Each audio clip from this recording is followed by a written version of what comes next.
স্বাগতম western mythology চ্যানেলে। আমি জাকিরুল ইসলাম। আমাদের এই চ্যানেলটি প্রাচীন গ্রিক, রোমান, নর্স, কেল্টিক পুরাণের রহস্যময় জগৎ নিয়ে তৈরি হয়েছে।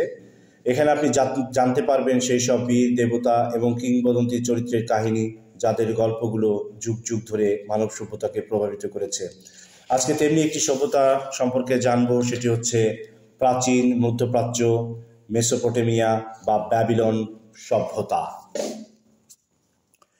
এশিয়া মহাদেশের ভূভাগের পশ্চিমাংশে ভূমধ্যসাগর ও কৃষ্ণ সাগরকে ঘিরে অবস্থিত অঞ্চল মধ্যপ্রাচ্য। এখানকার দুটি বড় নদীর মধ্যবর্তী দোয়াব অঞ্চল সর্বাপেক্ষা বৃহৎ উপত্যকা। দুটি নদী ইউফ্রেটিস ও টাইগ্রিস, আর ওই দোয়াব অঞ্চলে দেশটি মেসোপটেমিয়া। গ্রিক মেসোপটেমিয়া শব্দের অর্থ দুই নদীর মাঝখানে অবস্থিত। মেসোপটেমিয়ার দক্ষিণাংশ নবোদয়ের পলিতে গড়ে ওঠা বদ্বীপ অঞ্চল। স্থানটি নিচু জলাভূমি এবং সমভূমি। ইউফ্রেটিস আর টাইগ্রিসে শীতের মৌসুমে মুষলধারে বৃষ্টিপাত হয় এবং বসন্তে পাহাড়ের মাথায় জমা বরফ গলতে শুরু করে। দক্ষিণ মেসোপটেমিয়ায় পলিময় মাটির কারণে অস্বাভাবিক রকমের উর্বর, যা কৃষিকর্মের জন্য সবচাইতে উপযোগী হয়ে ওঠে। খ্রিস্টপূর্ব 7ম থেকে 6ষ্ঠ সহস্রাব্দে মেসোপটেমিয়াবাসী কৃষিকাজে কোদাল ব্যবহার করত, গরু ছাগল ভেড়া পালত এবং জলাভূমির গাছগাছালি ও মাটি দিয়ে তারা তৈরি করত কুঁড়ে ঘর। টাইগ্রিস ও ইউফ্রেটিসের তীব্র বেগ দেখে লোকজনের মনে হতো এই দুই নদদ্বয়ের প্লাবন বুঝি সারা পৃথিবীকেই ডুবিয়ে দেবে। অন্যদিকে ছিল গৃহপালিত পশুদের উপর বন্য সিংহের আক্রমণ। বড় বড় আগাছার বুকে থাকত দল বাঁধা বুনো শূকর, যেগুলো কৃষকের ফসল নষ্ট করত। শক্ত এঁটেল মাটি চাষ করে প্রকৃতির এ সকল প্রতিকূল পরিবেশে তারা প্রখর রৌদ্র মাথায় নিয়ে নতি স্বীকার না করে কৃষিকাজ করে জীবন ধারণ করত। খ্রিস্টপূর্ব 3য় সহস্রাব্দে দক্ষিণ মেসোপটেমিয়ার অর্থনৈতিক অবস্থার পরিবর্তন সাধিত হয়। মানুষের শ্রমে জলাভূমি ও জলাধারে জয় করে তারা। ভরা জলে অসংখ্য আঁকাবাঁকা খালে জাল বিছিয়ে রাখা হয়েছিল সমভূমির উপর। গম আর জব পেকে থাকত মাঠে মাঠে। জনপদ জুড়ে থাকত খেজুর গাছের সবুজ বন। তখনকার সময় তারা খেজুর গাছকে বলতো প্রাণবৃক্ষ। পশুচারণ ক্ষেত্রে চড়ে বেড়াত গরু আর লোমশ ভেড়ার পাল। শহরে বসবাস করত বিভিন্ন শ্রেণীর কারিগররা এবং অত্যন্ত ধুমধামের সাথে ব্যবসা বাণিজ্য চলত তখন। দক্ষিণ মেসোপটেমিয়ার অধিবাসী তাদের প্রতিবেশী জনগণ থেকে শীতবস্ত্র, ধাতু, কাঠ ও পাথর সংগ্রহ করত। বিনিময়ে তারা তাদেরকে খাদ্যশস্য, খেজুর আর পশম দিত। খ্রিস্টপূর্ব 4র্থ সহস্রাব্দে কারিগররা প্রথম তামা ও সোনা এবং পরে ব্রোঞ্জ ব্যবহার আয়ত্ত করে নেয়। ক্রমেই তাদের মাঝে শুরু হয় শোষণ নীতি। শ্রেণীবিন্যাস আর বৈষম্যের রাজনীতিতে মেসোপটেমিয়ার সম্ভ্রান্ত পরিবারের লোকজন এবং পুরোহিতরাই সবচেয়ে বেশি জমিজমা ভোগ করত। দাস দাসী রাখত, অর্থের বিনিময়ে বিপুল পরিমাণ রৌপ্য সঞ্চয় করত তারা। তখন দাসদের বলা হতো নতচক্ষুর দল। দাস শ্রেণীর লোকেরা নিজের মনিবের মুখের দিকে তাকাবার সাহস পর্যন্ত পেত না। এভাবে কৃষিকাজ, পশুপালন ও হস্তশিল্পের ব্যাপক উন্নতির সাথে সাথে দক্ষিণ মেসোপটেমিয়ার দাস স্বাধীন গোষ্ঠী চাষী এবং ধনী দাস মালিকদের শ্রেণীবিন্যাস হল। মহাবিশ্বের সৃষ্টি এবং মহাপ্লাবন সম্বন্ধে দক্ষিণ মেসোপটেমিয়ার পুরাণের বর্ণনায় পৃথিবীর সমস্ত ভূভাগ তখন ডুবেছিল সমুদ্রতলে। বিশাল দৈত্যকায় অসুর তখন জল থেকে মাটিকে বিচ্ছিন্ন করার ক্ষেত্রে দেবতাদের বাধা দিত। দেবতাদের যিনি প্রধান, তিনি এই অসুরের সাথে যুদ্ধ করে তাকে হত্যা করেন এবং তার দেহ 2 খণ্ডে কেটে ফেলেন।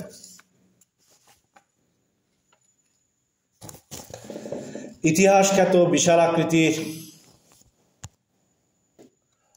অসুরের দেহের ঊর্ধ্বাঙ্গ দিয়ে তিনি তৈরি করলেন আকাশ, তারপর তা সাজালেন তারকারাজি দিয়ে, আর দেহের নিম্নাঙ্গ দিয়ে তৈরি করলেন পৃথিবীর ভূভাগ। তার উপরে রোপণ করলেন বৃক্ষরাজি। সেখানে বসবাসের জন্য সর্বপ্রথম পশুদের নিয়ে আসা হলো। এঁটেল মাটি থেকে দেবতা বানালেন প্রথম যুগের মানুষ। তারা ধরন, ধারণ ও বুদ্ধি, আক্কেলের তথা জ্ঞান বুদ্ধির দিক থেকে এক এক দেবতার প্রতিরূপ হলো। দেবতারা পৃথিবীকে প্লাবিত করে মনুষ্য জাতিকে ধ্বংস করার মনস্থ করলেন, কিন্তু জলের দেবতা এই সিদ্ধান্তে নলখাগড়ার বনের কাছে ফাঁস করে দেন। এই নলখাগড়াগুলো থেকেই কিছু নিয়ে এক ব্যক্তি তা কুড়ে তৈরি করে। নলখাগড়াগুলো তখন আবার তা বলে দিল যে ওই লোকটিকে। তখন লোকটি এক বিরাট আকৃতির নৌকা তৈরি করে নিজের পরিবার পরিজনকে সেখানে নিয়ে গিয়ে তুলল। সঙ্গে নিল দক্ষ কারিগরদেরকে এবং বিভিন্ন জাতীয় পশু পাখি। নির্দিষ্ট দিনে কালো মেঘে সমস্ত আকাশ ঢেকে গেল। শুরু হলো প্রবলতম বর্ষণ। সারা পৃথিবীর স্থলভাগ জলে ডুবে যায়। পৃথিবীর সমস্ত লোক মৃত্যু মুখে পতিত হয়। কেবল যারা ওই নৌকার মধ্যে আশ্রয় নেয় তারাই শুধু বেঁচে রইল। 6 দিন পর ঝড় বৃষ্টি থামে। ক্রমে জল সরে যেতে লাগলো। নৌকা থেকে একটা দাঁড়কাক উড়ে গিয়ে ডাঙায় খোঁজখবর নিয়ে এলো। সেখানেই পরে সমস্ত লোক ও পশু পাখি নেমে গিয়ে বসবাস শুরু করে। সময়ের বিবর্তনে মেসোপটেমিয়ার উদ্ভূত এই পুরাণ অন্যান্য দেশেও ছড়িয়ে পড়ে। প্রকৃতির প্রচণ্ড শক্তির সামনে মানুষের অসহায় দেবদেবীর প্রতি ভক্তি আরও সুদৃঢ় করে তোলে। খ্রিস্টপূর্ব 4th শতাব্দীর শেষে দক্ষিণ মেসোপটেমিয়ার সমাজ শ্রেণী উদ্ভূত হবার সঙ্গে সঙ্গে রাষ্ট্রেরও পত্তন ঘটে। প্রায় প্রতিটি শহরেই স্বয়ংসম্পূর্ণ রাষ্ট্র ছিল।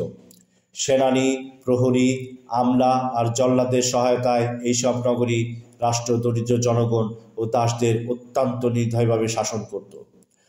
নগররাষ্ট্রের রাজারা একে অন্যের নগর দখল করে নিত, ধ্বংস করে দিত দখলকৃত নগরের সকল অস্তিত্ব। শহরের বাসিন্দাদের হয় যুদ্ধবন্দী হিসেবে ধরে নিয়ে যেত অথবা কর দিতে বাধ্য করত।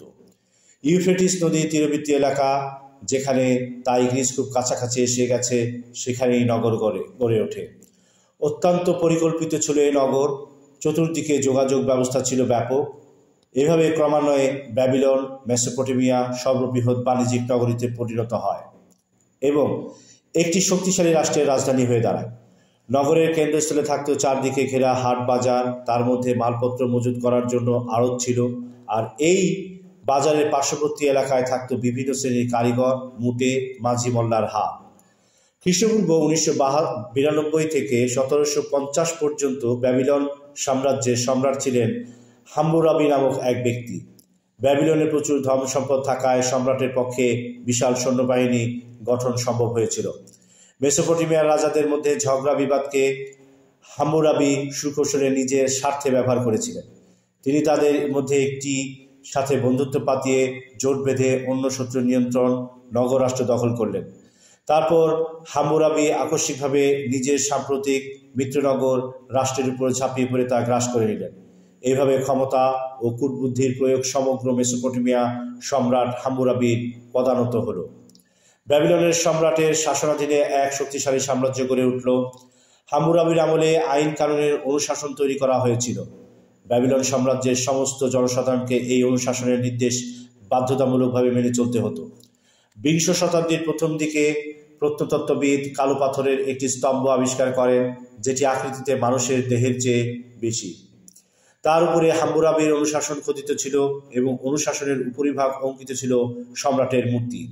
ব্যাবিলন রাষ্ট্র ব্যবস্থা অবিকল মিশরীয় রাষ্ট্র ব্যবস্থার মতোই ছিল, যার জন্য দাস মালিকরা দরিদ্র শ্রেণীর মানুষের এবং দাসদের উপরে নিজেদের আধিপত্য বজায় রাখতে পেরেছিল।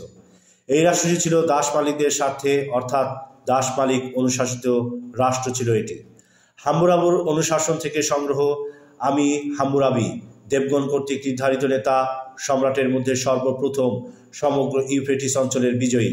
আমি আমার দেশের কানে সত্য ও ন্যায় নীতির মন্ত্র দান করিলাম এবং জনগণকে দান করিলাম সমৃদ্ধ। এখন হইতে যদি কোনো ব্যক্তি মন্দির বা সম্রাটের সম্পত্তি চুরি করে তো বিচারে তার প্রাণদণ্ড হইবে। চুরির মাল যার নিকট পাওয়া যাবে তারও শাস্তি প্রাণদণ্ড সমরূপ বহাল থাকবে। যদি কোনো ব্যক্তি কারো দাস দাসী হরণ করে তাহা হইলে তাহার প্রাণদণ্ড হইবে। যদি পালাতক দাসকে কেহ আশ্রয় দেয় তাহারও প্রাণদণ্ড হইবে। যদি কোনো দাসের দেহ হইতে উল্কি বা বিশেষ চিত্রসমলিত ছাপ মুছিয়া ফেলে তাহার অঙ্গুলি কর্তন হইবে।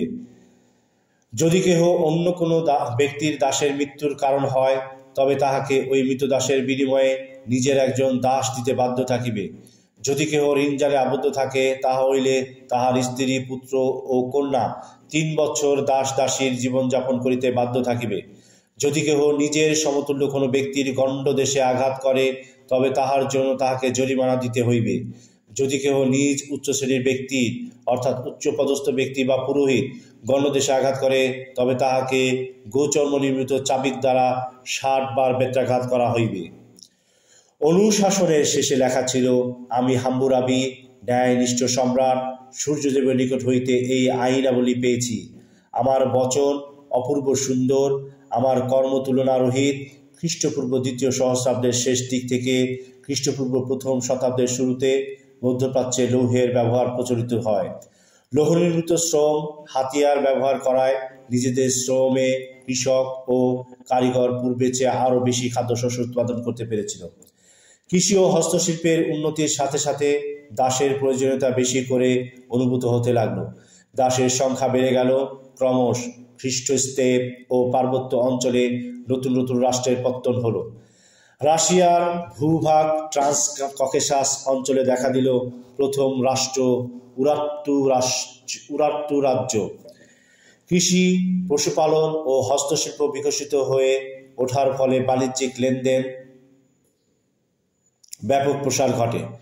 খ্রিস্টপূর্ব 1ম সহস্রাব্দের শুরুতে ভূমধ্যসাগরের পূর্ববর্তী দ্রুত বহু সমৃদ্ধ নগরী গড়ে উঠেছিল। এই সব শহরের ফিনিশীয়রা মধ্যপ্রাচ্যের সবচেয়ে দক্ষ নাবিক ও জাহাজ নির্মাতা হিসেবে খ্যাতি অর্জন করেছিল। শুধু সাগরেই সীমাবদ্ধ নয়, তারা আটলান্টিক মহাসাগরেও পাড়ি দিত। ফিনিশীয়দের নৌবাণিজ্য ভূমধ্যসাগরীয় বহু দেশে দাস মালিকদের সমাজ বিকশিত করতে সহায়তা করেছিল এবং সেখানে মধ্যপ্রাচ্যের সংস্কৃতির বিস্তার লাভ করেছিল। ফিনিশীয় নগরসমূহ অবশ্য খুব বেশিকাল স্বাধীন থাকতে পারেনি। অচিরেই তারা শক্তিশালী প্রতিবেশী দেশগুলোর প্রধানত ও পরাধীনস্থ হয়ে পড়ে। খ্রিস্টপূর্ব 8ম-7ম শতকে টাইগ্রিস নদীর তীরে গড়ে উঠেছিল সর্বাপেক্ষা শক্তিশালী একটি রাষ্ট্র, আশিরীয় সাম্রাজ্য। তারপর ব্যাবিলনীয় সম্রাটগণ সেখানে খুব প্রাধান্য বিস্তার শুরু করে। খ্রিস্টপূর্ব 6ষ্ঠ শতাব্দীর মধ্যভাগে মধ্যপ্রাচ্যের পার্সিক জাতি তাদের যুদ্ধাভিযান শুরু করেন। পারস্য উপসাগরের পূর্ব দিকে খ্রিস্টপূর্ব 6ষ্ঠ শতকে পারস্য নামক রাষ্ট্র জন্মলাভ করে। পারস্য সম্রাট কিরোস একের পর এক রাজ্য জয় করে চলেন। চতুর্পাশে গভীর পরিখা ও দ্বিগুণ বিস্তৃত দুর্গ প্রাচীর বেষ্টিত ব্যাবিলন নগরী মনে হতো অজেয়। ব্যাবিলনীয় পুরোহিতরা বিশ্বাসঘাতকতা করে নগর তোরণ খুলে দেয়। খ্রিস্টপূর্ব 538 অব্দে ব্যাবিলন পারস্য কর্তৃক বিজিত হয়।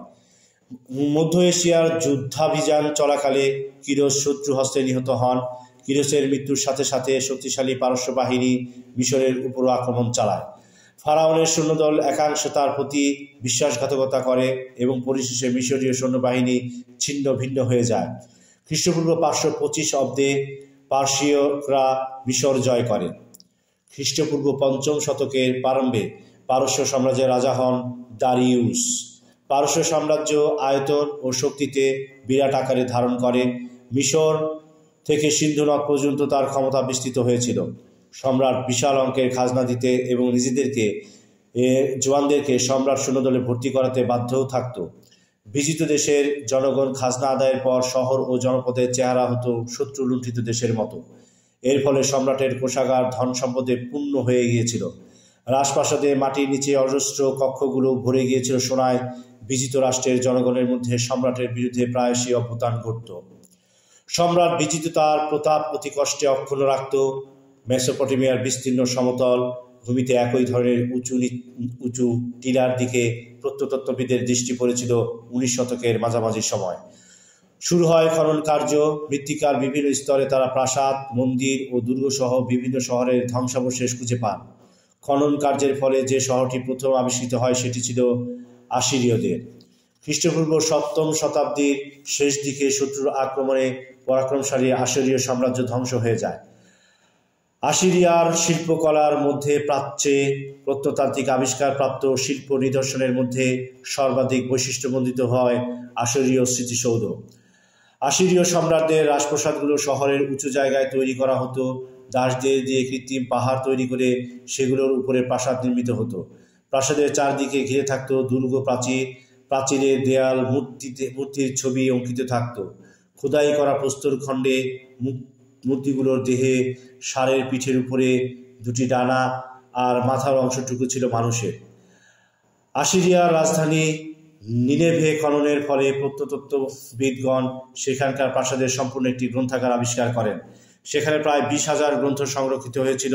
মেসোপটেমিয়ার লিপির আবির্ভাব হয়েছিল খ্রিস্টপূর্ব 4th সহস্রাব্দে।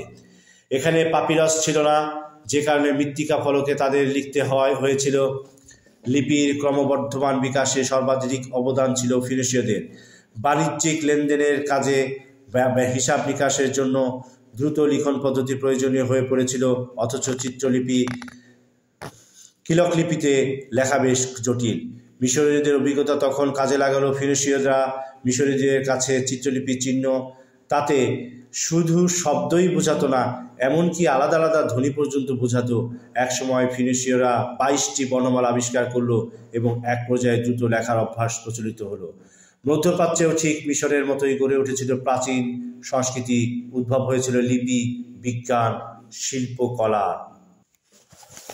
মেসোপটেমিয়া সভ্যতার গাণিতিক ও জ্যোতিষ্ক পদ্ধতির ব্যাপক বিকাশ ঘটেছিল, কারণ তারা মিশরীয় চিত্রলিপির চিহ্ন বুঝত না, এমনকি আলাদা আলাদা ধ্বনি পর্যন্ত বুঝত না। থিব্রুসের রাজা সলোমন ছিলেন। অশরীয়রা তীর ধনুক চালাতে পারদর্শী ছিল, পাশাপাশি তারা শিকারেও দক্ষ ছিল। অশরীয় সম্রাটের সিংহ শিকারের ছবি। মেসোপটেমিয়া সভ্যতার ফিনিশীয় রানীদের তার নিজস্ব দাসী মণিমাণিক্য খচিত অলঙ্কারে দিয়ে সাজাত। মেসোপটেমিয়া সভ্যতায় রাজপ্রাসাদে বিভিন্ন কলাকৌশল প্রদর্শন করে রাজ পরিবারকে আকৃষ্ট করা হতো।